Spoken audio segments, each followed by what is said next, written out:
छेदा देखिए दोस्तों, ऐसे तो वर्ष में पूरे वर्ष भर ही केले का पूजन जरूर करना चाहिए।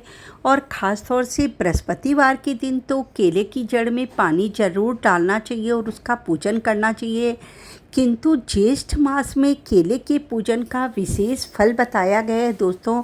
कहा जाता है कि ज्येष्ठ मास में केले की जड़ में पानी डालने से और कथा सुनने से उसका कुछ विशेष ही महत्व बताया गया है।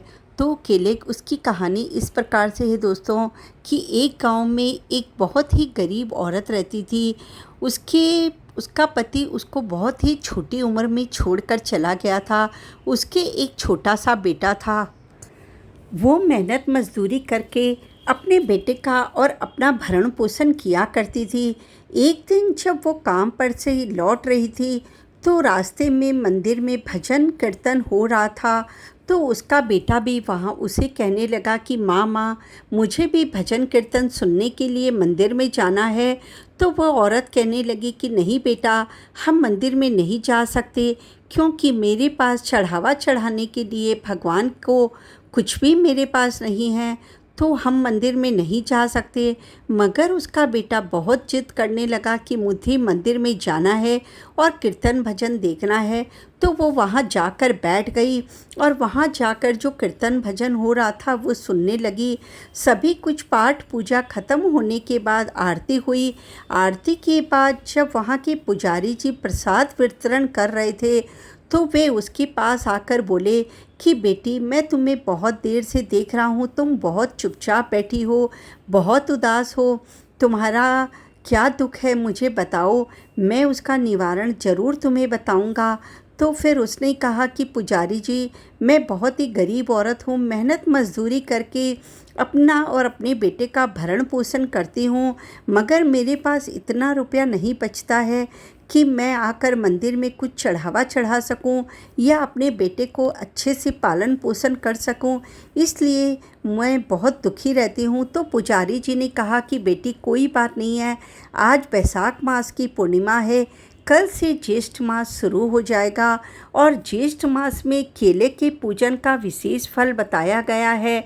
तो तुम कल से रोजाना केले की जड़ में पानी डालना और उनका पूजन करना और उनकी कथा सुनना। विष्णु भगवान और माँ लक्ष्मी की कृपा तुझ पर जरूर बरसेगी और भगवान ने चाहा तो तुम्हारा दुख दूर जरूर हो जाएगा।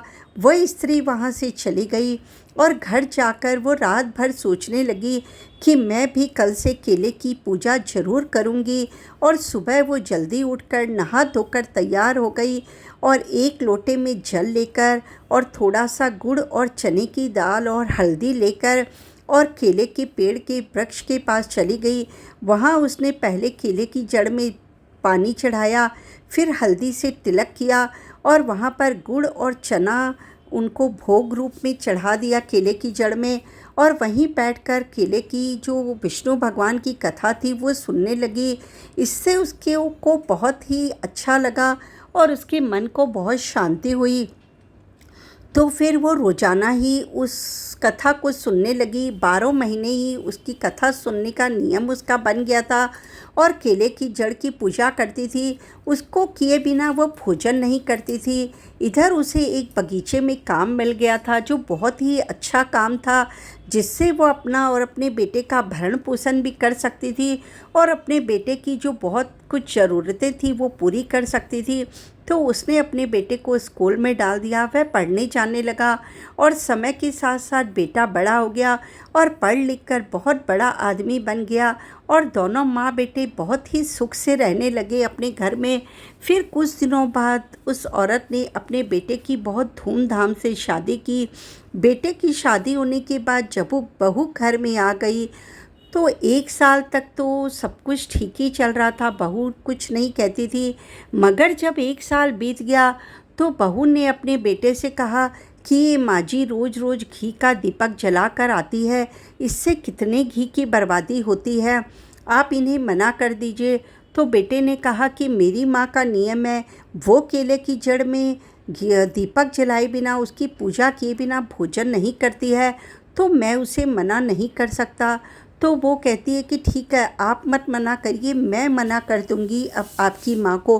तो वो सोचता है कि ये यदि कहेगी तो माँ को बुरा लगेगा, तो मैं ही अपने हिसाब से अच्छे से माँ को समझा देता हूँ। रात को वो अपनी माँ के पास जाता है और बैठकर बोलता है कि माँ, आप केले की जड़ में घी का दीपक न जलाकर तेल का दीपक जला दिया करिए, क्या ही तो फ़र्क पड़ने वाला है। तो उसकी माँ बोलती है कि बेटा, जब हमारे गरीब थे हम, हमारे घर कुछ भी नहीं था, तब भी मैं तो घी का ही दीपक जलाया करती थी। आज विष्णु भगवान और लक्ष्मी माँ की कृपा से हमारे धन धान्य हुआ है और हमारे घर में सभी कुछ भंडार भरे पड़े हैं, तो तुम कहते हो मैं तेल का दीपक जला कर आ जाऊँ। मगर वो अपने बेटे का मन रखने के लिए कहती है कि ठीक है बेटा, अगर तेरी ऐसी इच्छा है तो कोई बात नहीं, मैं तेल का ही दीपक जलाऊंगी। और वो औरत तेल का दीपक ले जाकर और गुड़ और चने की दाल ले जाकर और विष्णु भगवान का वहीं पूजन करती और कथा सुनकर आ जाती। इस तरह भी जब कई दिन बीत गए तो उसकी बहू को ये भी अच्छा नहीं लगता था कि वह तेल का भी दीपक जलाए। तो उसने क्या किया, घी और तेल दोनों ताले में बंद कर दिया। सभी जितने भी खाने पीने के सामान थे सब कुछ ताले के अंदर बंद कर दिया। गुड़ चना कुछ भी उसे नहीं मिलता था, चने की दाल। तो बुढ़िया माई बहुत दुखी रहने लगी कि जब मेरे पास कुछ भी नहीं था तो मैं कितनी अच्छे से पूजा करती थी। आज मेरे घर में सब कुछ है मगर मेरी बहू मुझे कुछ भी नहीं देती है पूजा करने के लिए। तो जब बहू भोजन देकर जाती थी तो बुढ़िया माई उस भोजन को नहीं करती थी और उसको उठाकर रख देती, और जब बाहर जाती तो गाय को वो भोजन दे कर के आ जाती थी। और उसके बेटे को जब ये बात पता चली कि उसने सब चीज़ों पर ताला लगा दिया है तो उसे बिल्कुल भी अच्छा नहीं लगा। मगर घर में अशांति न हो इसलिए उसने उससे कुछ नहीं कहा अपनी पत्नी से, क्योंकि उसकी माँ ने भी उसकी पत्नी की शिकायत अपने बेटे से नहीं की थी। एक दिन वो बुढ़िया माई जब गाय को रोटी देने के लिए जा रही थी तो बेटे बहू के कमरे में से आवाज़ आ रही थी, तो वो वहीं खड़ी होकर सुनने लगी।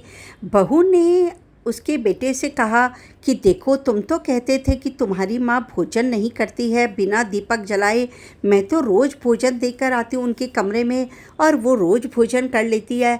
ये सब तुम्हारे मन का वहम था, ऐसा कुछ भी नहीं है कि वो बिना दीपक जलाए भोजन नहीं करती है। बेटा इस विषय में कुछ भी बात नहीं करता है और चुप हो जाता है और माँ अपने कमरे में जाकर रोने लगती है और विष्णु भगवान से प्रार्थना करती कि हे भगवान, मेरा तो जो नियम है वो है ही कि मैं दीपक जलाए बिना भोजन नहीं करती हूँ, फिर भी मेरी बहू इस तरह कहती है कि मैं बिना पूजा किए ही भोजन कर लेती हूँ।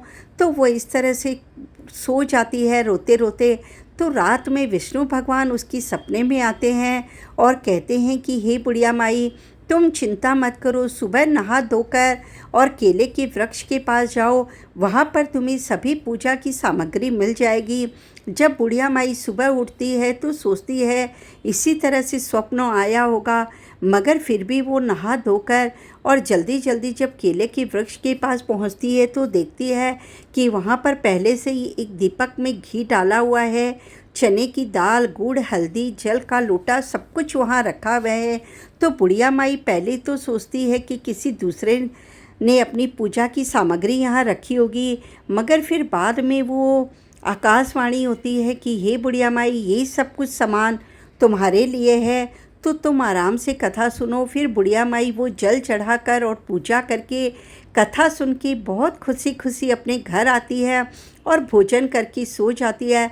इसी तरह से और कुछ दिन बीत जाते हैं तो बहू सोचती है कि माँ जी रोज़ बाहर तो जाती है मगर इनको तो घी तेल कुछ नहीं मिलता, तो ये पूजा कैसे करके आती है, ये सोचती है। मगर वो अपनी सास से कुछ भी नहीं पूछती है और सास भी रोज़ रोटी खा करके और सो जाती है।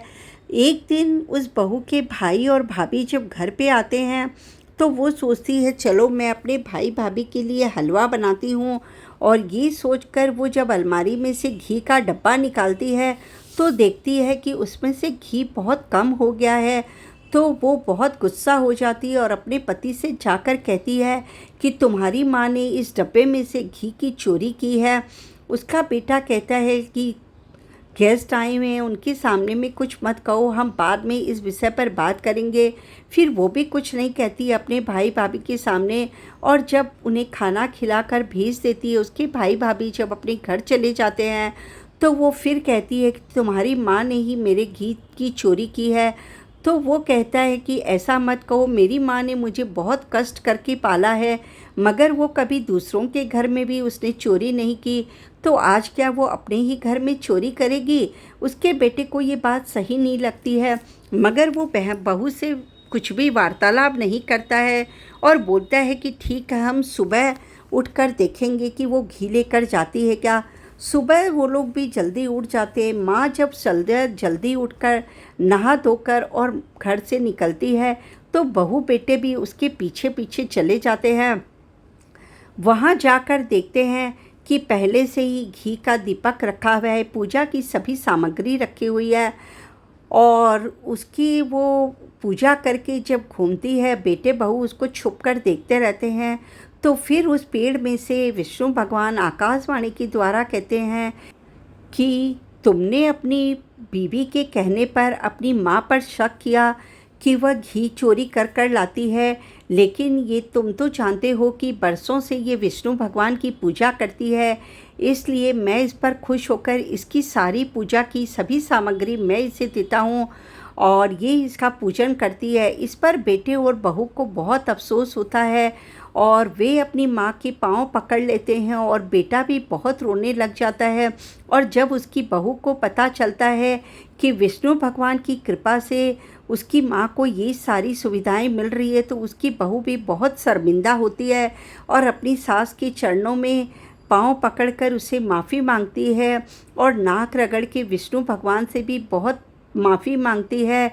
और दोनों बेटा बहू उनसे प्रार्थना करते हैं कि हमारे द्वारा किए गए अपराध के लिए हमें क्षमा प्रदान करें। और अपनी सास से भी क्षमा जब मांगती है, तो उसकी सास कहती है कि माँ कभी अपने बेटों से बच्चों से नाराज़ नहीं होती है, मैं तुम लोगों से नाराज़ नहीं हूँ, तुम लोगों ने ना समझी की वजह से यह सब कुछ किया, मगर कोई बात नहीं, अब हम सब मिलकर विष्णु भगवान की पूजा किया करेंगे। उस दिन के बाद से उसकी बहू भी रोज़ अपनी सास के साथ दीपक जलाने वहाँ आया करती थी विष्णु भगवान के केले की वृक्ष में, और विष्णु भगवान को जल चढ़ाकर गुड़ और चने की दाल और हल्दी से पूजा करके और वहाँ बैठकर सास बहू दोनों ही जोड़े से वहाँ कहानी सुना करती थी। उनके इस फल को देखकर विष्णु भगवान ने और लक्ष्मी जी बहुत खुश हो गई उनके इस कार्य को देखकर, और उन दोनों को आशीर्वाद दिया और उसके पति का काम पहले से भी और ज़्यादा अच्छा चलने लगा।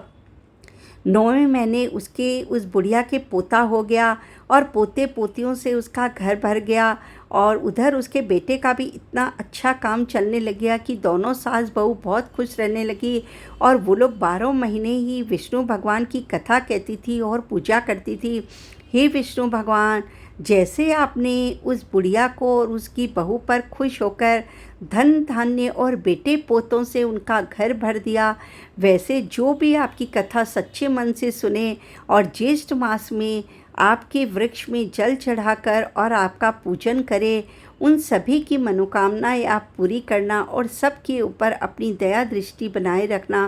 बोलो विष्णु भगवान की जय, बोलो लक्ष्मी माता की जय, बोलो ज्येष्ठ मास की जय। इसके बाद लपसी तपसी की कहानी। लपसी को फल लपसी न दियो, तपसी को फल तपसी न दियो, मारी पूजा पाठ और कहानी को फल मान न दियो। बोलो ज्येष्ठ मास की जय।